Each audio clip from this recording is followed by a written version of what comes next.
Are you looking at Story? the story? Yes, Um, did you read the whole thing already? I did. I was a little worried about you. Just so you know, I'm recording right now, so whatever you say might end up in the film. Oh my gosh. But Well, I don't. what? Well, I was worried about you because it seemed like the main character was you. No, it's like a fabrication. Okay. Um, so you can read the whole thing through, and then if you want to ask me any questions at the end, you can, or you can pause at any point and ask me. And and the questions that I ask might be part of the film. Yeah. So You'll tell me anything you when the say, recording stopped. yeah, I will tell you when I stop recording. Do you want to make sure that the recording is working? It should be working. It should be good. Okay. Do you want me to stop and ask questions in the middle or at the end? No, no, it's totally. I just so you know, it's like it's fine to stop. Um, Okay. it's not a big deal. Okay. Okay. Do you want me to start now? Are you ready? Yeah? Okay, you can start.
As a boy, in a well-furnished but somewhat chilly attic bedroom, Paul fell in love with a book by the South African author Lawrence Vanderpost, titled A Story Like the Wind.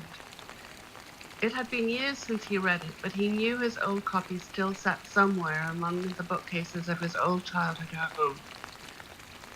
Vanderpost had been many things in life, though much of his own account had been rendered dubious by the posthumous claims of many who have suggested that he often exaggerated the nature and daring of his deeds. It is certain, though, that during World War II, Vanderpost had assisted the British military in evacuating Allies out of Java and then sat captured in a POW camp in Bandung from 1942 to 1945. He spent the next 2 years attempting to facilitate negotiations between the Indonesian nationalists and the Dutch colonial government. As the War of Independence broke out on the islands, Vanderpost returned to England. Paul now stood on a pedestrian bridge above, I don't know how to say this, Alan Pajajaran? Jalan Paj... Can you say it? Jalan Pajajaran? Yeah, I don't know if that's Okay. Eyes stinging, he still smelled the coroner's office on his clothes. He had retrieved a watch, a passport with a hole punched in it, a short stack of cash, and a digital camera. The cars and motorcycles beneath the pedestrian bridge moved away from him, onto an incalculable array of destinations. He had an appointment later, but all he wanted was to rest his eyes and await the long flight home to Philadelphia, where his graphic design office, his friends and family all waited for him. He had been in Bandung for 4 days. He met with his brother's employers, the hospital, and finally the coroner's office. It had left him tired. The trip took a total of 42 hours, time he worried he was wasting. That evening, Paul ate street food called nasi bebek, duck and rice. The tent was situated on a popular corner. Many families ate and drank hot tea there. Paul sat alone, bathed in a harsh light. Suddenly, a group of young street musicians entered his tent and sang a particularly mournful-sounding folk song. The American continued to eat.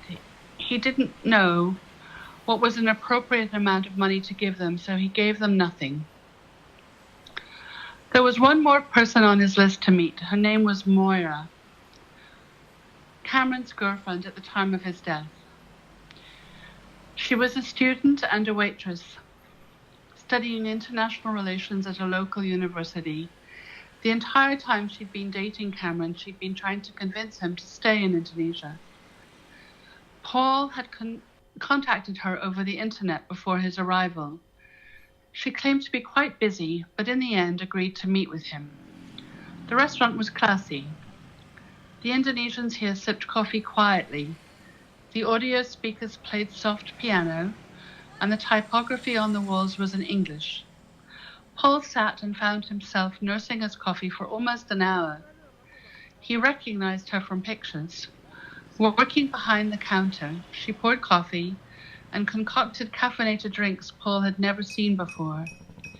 He gathered she had the closing shift. Patrons filed out, and at last the house lights turned off. Moira approached Paul wearing a pink hoodie over her black uniform. "Thanks for waiting. You must be Paul." He looked up at her. "Nice to meet you." He seemed a little paralyzed. "Can we sit here?" "Let me take you to your hotel," she said. Outside, they climbed onto her motorbike. A red scooter, slightly different than thousands of Honda Beats that surrounded them on the street. Paul sat behind Moira. He didn't know whether to hold her at the waist or to let his hands rest on his knees. She felt there was no one standing over her body, as Cameron had often complained of. It was a feeling that had made him uncomfortable, but something she desperately wanted to feel. The wind blew in her face, so she had to yell. "You look just like him, but you're skinnier and you have blue eyes. And here, you know, that will make you very popular. The girls loved Cam. I'm sure you'll get the same treatment." Paul dropped his wallet on the nightstand and sat heavily on the bed.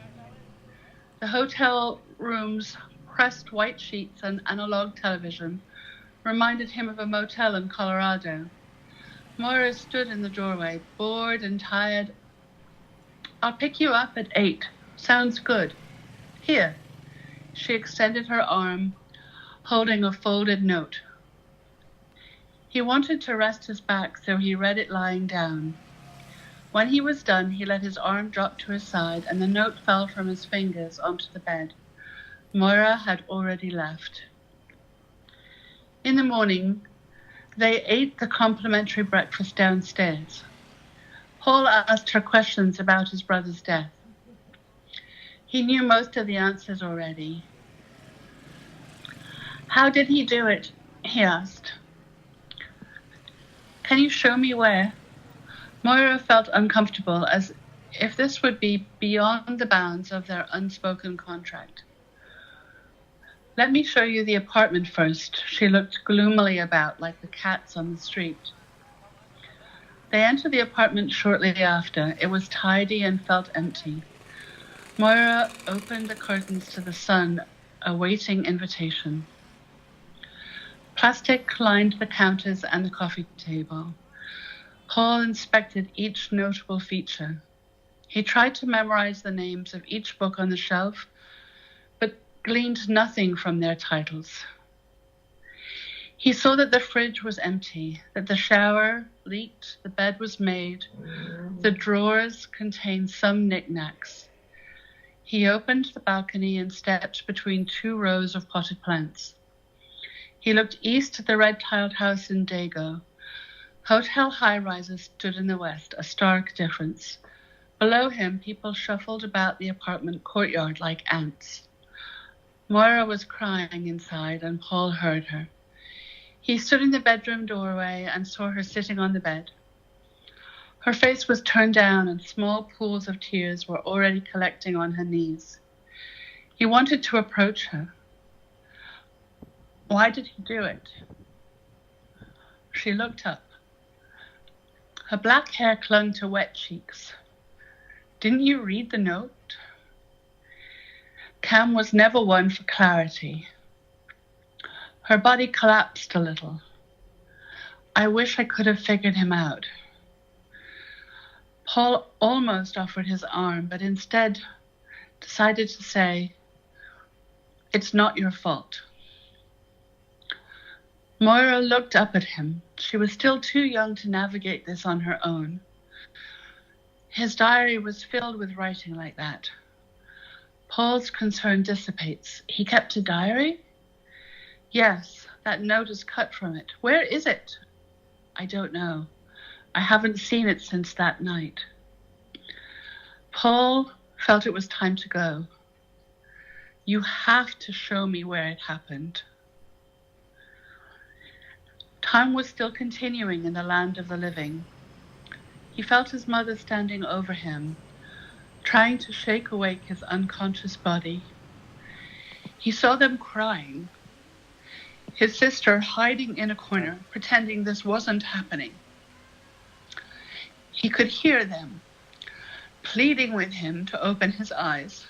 It was no use. He was there in Bandung, walking alongside a beautiful woman. The houses were painted brilliantly in blues, pinks, and purples. The trail followed a trickling gutter on the left and a scenic brown river to the right.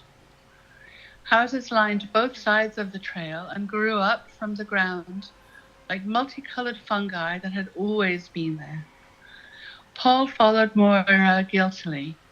He worried at taking such pleasure in what should have been a solemn journey. The walkway ended with a kind of irrigation system checkpoint. The mechanism's only apparent function, however, was to collect trash at its foot, where the concrete jutted out into the water, separating a pool from the current. The trash rested and swirled at their feet, and they chose instead to gaze ahead to the tea land and forest that extended with the receding river. Moira didn't say anything, but she hoped the American would understand that they had reached their destination.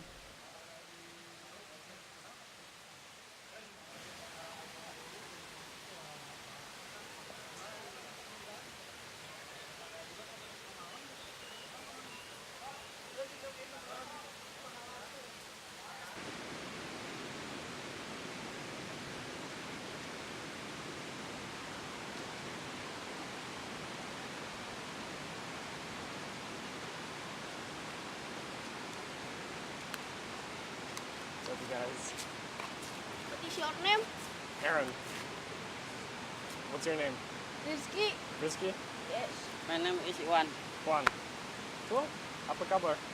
Baik. Baik. Ngapain? Kenapa?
He felt that something didn't add up.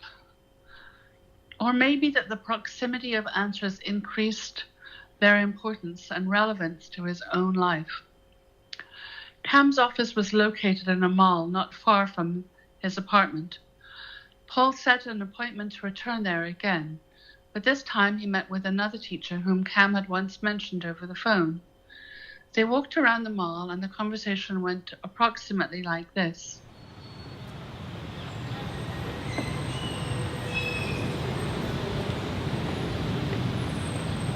Cam was great. The kids love him. It was a total shock to us when he passed. Were you two friends? We were friendly, but I mean, he was with everyone else at work. It's just, we never really get to hang out. Well, did he hang out with the other coworkers at all? I just know that he had a girlfriend. Have you spoken with her? Yeah, we've talked. Well, I'm sorry I couldn't tell you more, you know. He was just a very private person. No, I appreciate it. By the way, how long are you planning on staying in Indonesia? My flight's in 3 days. Oh, it's a shame you're not staying longer. I'm not on vacation. Ah, yes, true. Well, I don't mean to be insensitive. It's just, I need to ask you something. What's up? Well, if you change your mind over the next few days and feel inclined to stay, we're looking for another native speaker, you know, to fill Cam's role. I know it's a bit strange, but we're really in need. Yeah, be a bit uncanny. And, you know, I got a lot going on in the US right now, and I just can't drop everything back home. Well, the offer is on the table, should you reconsider. I mean, we've been down a teacher for 6 weeks, you know, and it will definitely lighten everyone's load. 6 weeks? Yeah. I thought Cam died a month ago. Well, he stopped coming at work. The hospital didn't tell you. No? No, I guess it got lost in translation.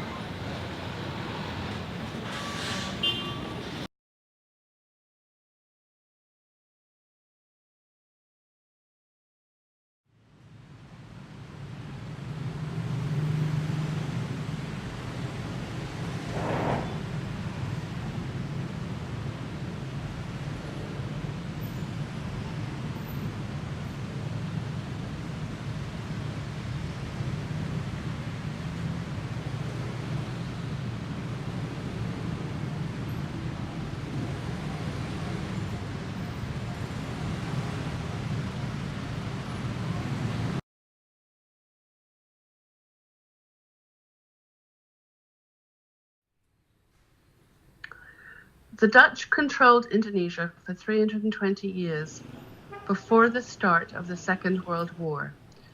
Following the Dutch-Indonesian Round Table Conference and the official transfer of sovereignty to the newly formed Indonesian government, the Republic of Indonesia finally became its own multiracial, multi-ethnic, and artistically vibrant state. In her essay, National Identity and Ambivalence in the Turkish Melodrama, Nezih Erdogan wrote, "The actual fantasy of the colonized is to share the colonizer's fantasy." Pressing her would be a bad idea. He needed her help after all, and time was running out. Why did he stop going to work? Moira answered, he was tired. They worked him too hard. Paul pushed. What was he doing during those last 2 weeks? He was with me. It was like our holiday. Paul felt like flying home. Did you go anywhere? Moira was getting annoyed. No.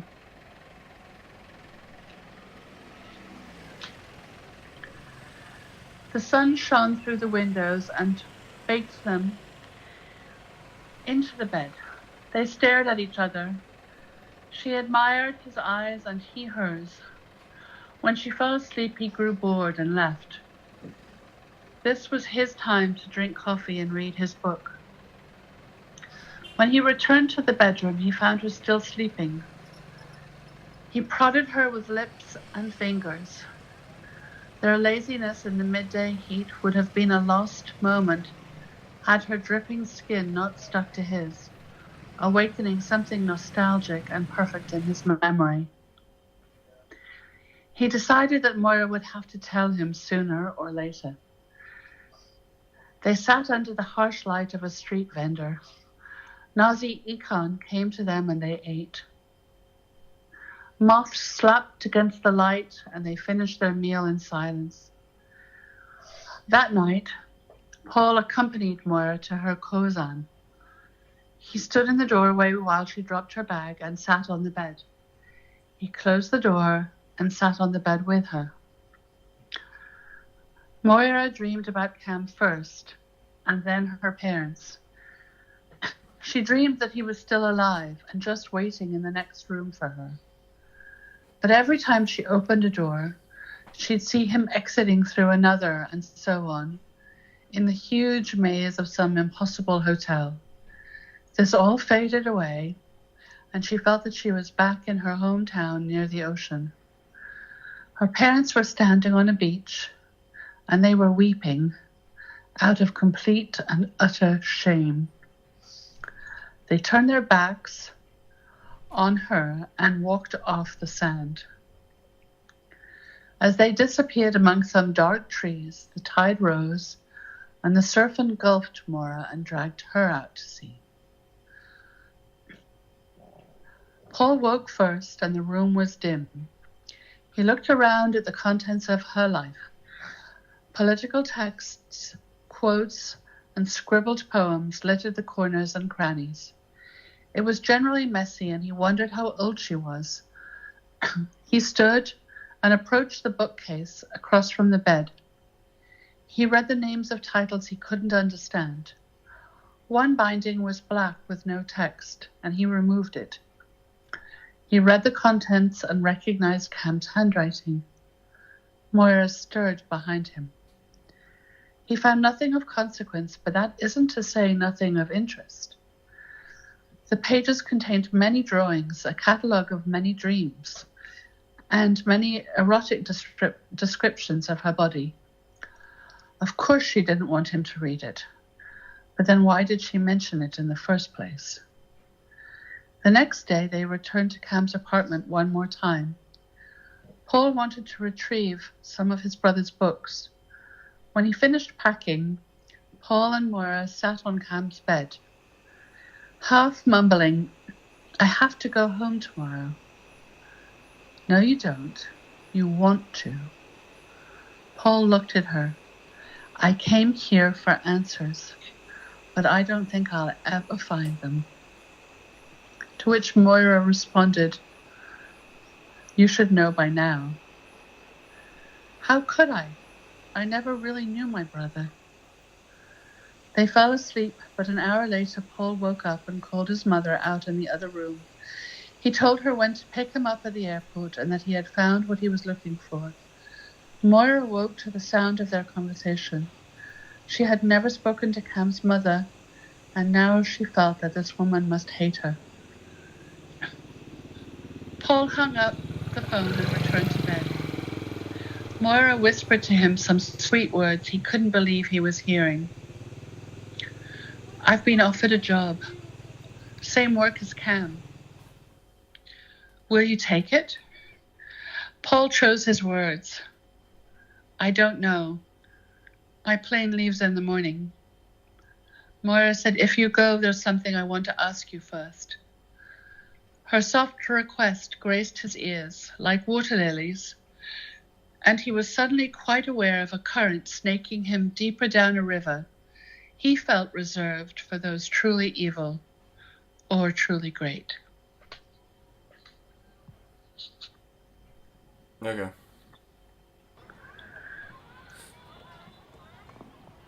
Thank you. You're welcome. I don't know how you edit that last paragraph out and put the new one in, but I'm sure you'll figure it out. Yeah, it's easy. Yeah.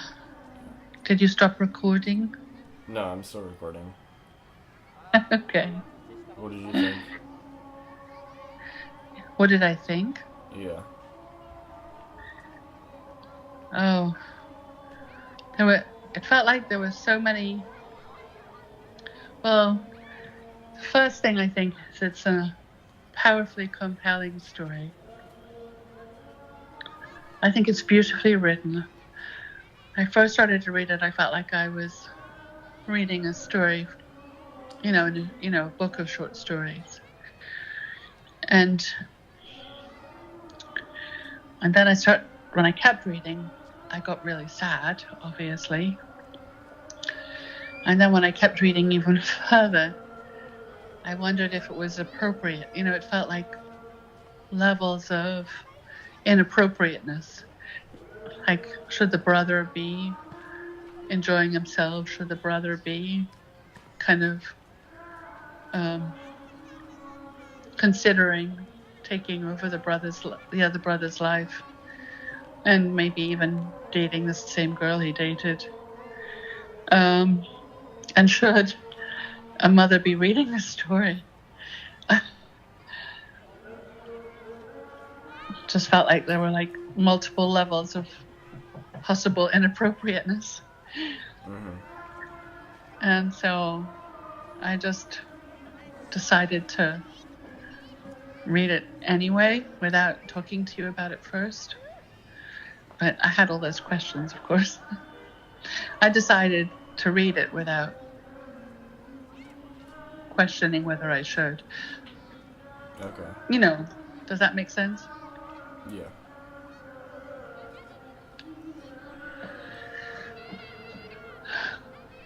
I think mostly because it was just so beautifully written.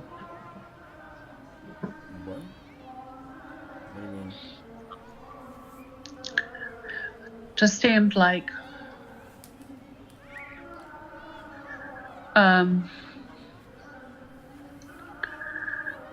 you said in the beginning that it was fabricated. It's such a well-constructed story that it felt, although there were elements of real life in it and real people in it, felt like it was more fiction than real life. And that gave me the okay to read it, Does that make sense? Yeah. Yeah, it's not